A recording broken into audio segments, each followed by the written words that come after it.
मुख्यमंत्री बोलले होते की दिवाळीच्या आत तुम्हाला पैसे देणार। आता मुख्यमंत्री कुठे? बिहार। म्हणजे शेतकरी इकडे उघड्यावरती पडलाय आणि मुख्यमंत्री आमचे बिहारला। कैसन बा? हा ठीक आहे ना बा। अरे तुझा बा बसलाय ना इकडे, हा इकडे शेतकरी बसलाय ना। आणि एवढंच नाही तर मुख्यमंत्री, माझ्याकडे तो व्हिडिओ आहे, तुमच्याकडे पण असेल, तिथल्या जाहीर सभेत सांगतायत की एक मैं बात आपको बताता हूं, असं मुख्यमंत्री बोलतायत की पंतप्रधानांचं सगळ्या राज्यांवरती प्रेम आहे, लेकिन अंदर की बात, आता यांना अंदर की बात बरंच माहिती आहे। अंदर की बात यह है की बिहारवरती पंतप्रधानांचं सगळ्यात जास्त प्रेम आहे। मग असे राज्यकर्ते तुम्हाला आम्हाला न्याय देतील? तुमच्या नुकसान जे काय झालेलं आहे त्याच्यामध्ये वेळेवरती धावून येतील? लाडक्या बहिणींना सुद्धा मी विचारतो, तुम्हाला मिळत असतील पैसे? मी नाही म्हणत नाही, मिळतात की नाही मिळत? मिळतात ना। पहिल्यांदा किती मिळाले घरामध्ये? किती जणींना मिळाले? नाही, पहिल्यांदा सगळ्या जणींना देत होते। आता त्यांनी काय केलं? घरातील दोघी जणींना। म्हणजे बरं असं आहे, सरसंघचालक सांगतायत, जर एक मिनिट माझं बोलून होते, सरसंघचालक सांगतायत की जास्तीत जास्त अपत्य जन्माला झाला। मग एका घरामध्ये सासू आणि 2 सुना असतील, आई आणि 4 मुली असतील, हा अशा ज्या काही एकत्रित कुटुंब असेल, तिकडे तुम्ही 2 जणींना देणार, म्हणजे कुटुंबात भांडणं कोण लावते? म्हणजेच काय मी मगाशी म्हटलं की आता आपल्या राज्याला विरोधी पक्षनेता नाहीये का? तर म्हणे तसं संविधानात अशी तरतूद नाहीये, अशा गोष्टी कराव्या लागतात। मग संविधानात नसलेले उपमुख्यमंत्री सुद्धा नाहीये, म्हणजेच कोण आहे? एक आहे अनर्थ मंत्री, एक नगर विकास मंत्री आणि तिसरे गृहकला मंत्री, घराघरात भांडणं लावणारे। आपली जी मागणी आहे ती मी सोडणार नाही, फक्त तुम्ही साथ देणार आहात की तेवढं सांगायचं। जी तुमची मागणी आहे, माझी मागणी नाहीये, ही मी शेतकऱ्यासाठी लढतोय।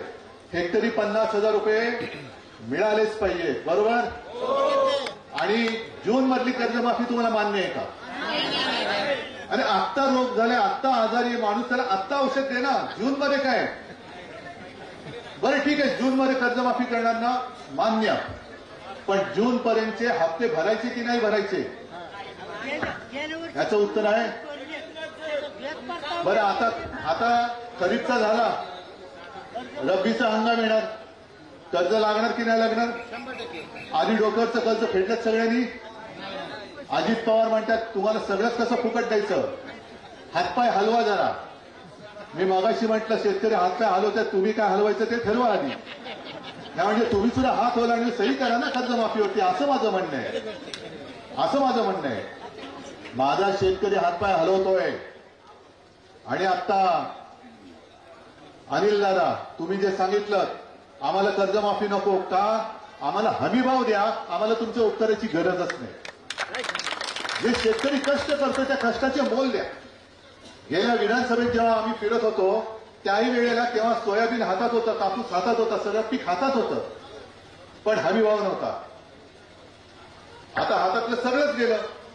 भाई गेल्या वेळेला शेतकऱ्यांनी जी मदत केली, जी मेहनत केली, त्या मेहनतीचं सुद्धा तुम्ही दाम देऊ शकले नाही हे सरकार। ना कापसाला हमीभाव देऊ शकले, ना सोयाबीनला देऊ शकले त्यावेळेला जो पाहिजे होता तो, आणि आता तर सगळंच गेले। मग शेतकऱ्यांनी करायचं काय? शेतकरी काय भिकारी नाहीये, शेतकरी काय भीक मागायला अजित पवार आणि या सरकारच्या दारी नाही आलेला।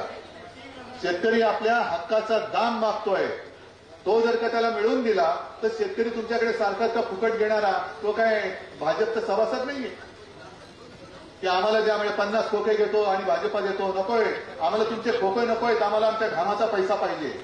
हा माझा कष्टकरी शेतकरी आहे, जगाचा पोशिंदा आहे, आणि त्या शेतकऱ्याला 50,000 रुपये हेक्टरी मिळालेच पाहिजे, आणि कर्जमुक्ती ती सुद्धा लवकरात लवकर, आणि विम्याचे सुद्धा पैसे मिळालेच पाहिजे। म्हणून मी आता रस्त्यावरती उतरलो।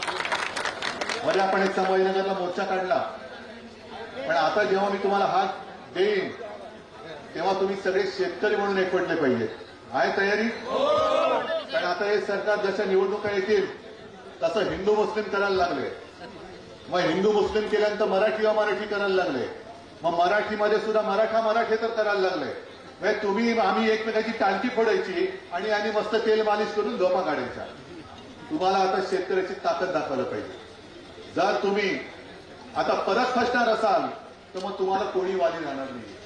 निवडणुका येतील, निवडणुका जातील, सरकार येईल, सरकार जाईल, पण सरकार असं पाहिजे की माझ्या शेतकऱ्याचं ते पालक म्हणून तिकडे वागवलं पाहिजे, शेतकऱ्याचा पालक व्हायला पाहिजे. आणि जो नांगर तुम्ही जमिनीत फिरून नांगरता ना, तेवढी धमक तुमची पाहिजे. या सरकारची सुद्धा ही नाचलेली कुजलेली वृत्ती आहे, ती सुद्धा तुमच्या एकजुटीच्या नांगराने जोपर्यंत तुम्ही नांगरून टाकत नाही तोपर्यंत सरकार तुम्हाला दाद देणार नाही. आम्ही तुमच्या सोबत आहोतच. पूर आला तेव्हा हे सगळे स्वतःच्या जीवाची पर्वा न करता तुमच्या सोबत उतरले होते. आलं होतं कोण? सरकार दरबारी जे काय आहेत त्याचा एक तरी कोण आला होता? बरं, केंद्राचं पथक आता आले असं म्हणतात, पाहिले?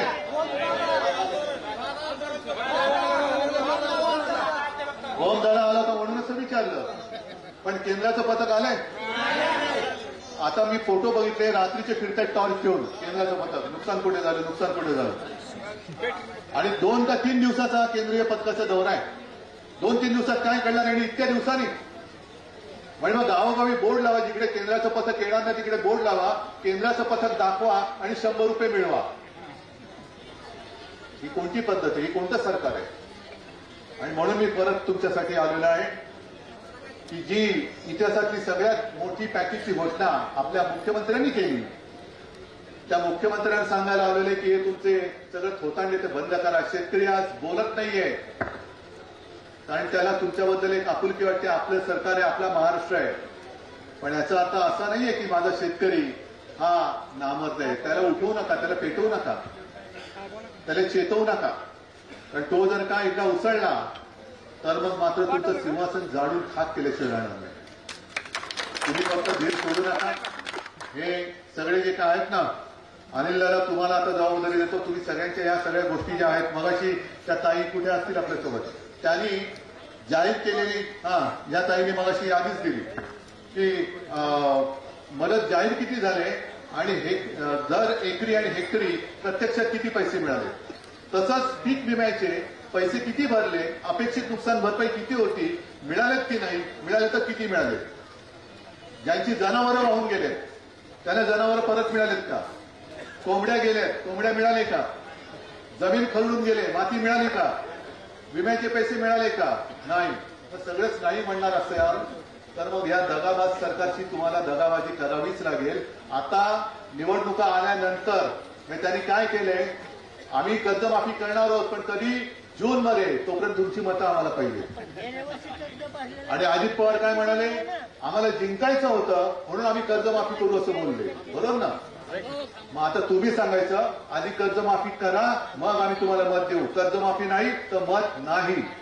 हे गावागावात बोर्ड लावा, लावा बोर्ड गावामध्ये. असू दे, नगरपालिका असेल, नगर परिषद असेल, जिल्हा परिषद असेल, महापालिका असेल, लोकसभा असेल, विधानसभा असेल, कोणती निवडणूक लागू द्या, गावात बोर्ड लागले पाहिजेत. कर्जमुक्ती नाही, मत नाही सरकारला. हे सगळे त्यांची जी काय महाबिघाडी करून ठेवलेल्या कारभाराची, त्याच्या विरुद्ध आपली महाविकास आघाडी उभी राहिलेली आहे. आणि हे जोपर्यंत तुम्ही ठणकावून सरकारला सांगत नाही तोपर्यंत सरकार तुमच्यासमोर गुडघ्यावरती येणार नाही. आहे हिंमत? गावात लागणार बोर्ड. जोपर्यंत कर्जमुक्ती नाही तोपर्यंत सरकारला मत नाही. जोपर्यंत पीक विम्याचे पैसे मिळत नाही तोपर्यंत सरकारला मत नाही. हेक्टरी 50,000 रुपये नाही तोपर्यंत सरकारला. ठरला निश्चय? शिवसेना तुमच्या सोबत आहे, काही काळजी करायचं कारण नाही. सगळ्यांना धन्यवाद देतो. जय हिंद, जय महाराष्ट्र.